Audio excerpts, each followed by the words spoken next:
জাতীয় নির্বাচনের জন্য সব ধরনের প্রস্তুতি স্বরাষ্ট্র মন্ত্রণালয় নিচ্ছে। বিজিবিও আপনারা দেখছেন জাতীয় নির্বাচনের জন্য তারা সব ধরনের প্রস্তুতি তারা নিচ্ছে।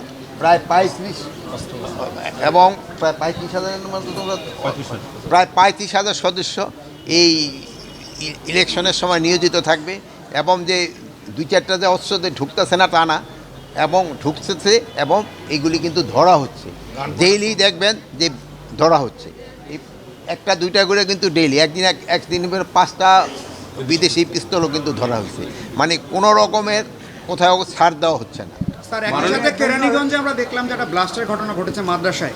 এটি আসলে আইন শৃঙ্খলার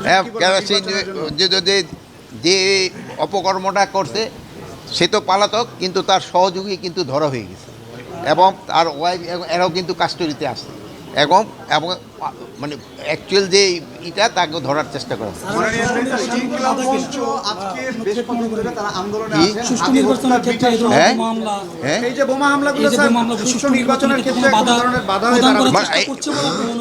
মানে হয় কি, ফ্যাসিস্ট যারা আছে তারা তো সবসময় এইটা বাধা দেওয়ার চেষ্টা করবে, কিন্তু আপনাদের সবার সহযোগিতায় যদি থাকে নির্বাচন সুষ্ঠু, শান্তিপূর্ণ এবং উৎসব মুখর হবে এবং সবার কাছে এটা গ্রহণযোগ্য হবে। এরকম একটা নির্বাচনই এই সরকারের দেওয়ার ইচ্ছা এবং এটা তারা বাস্তবায়ন করবে।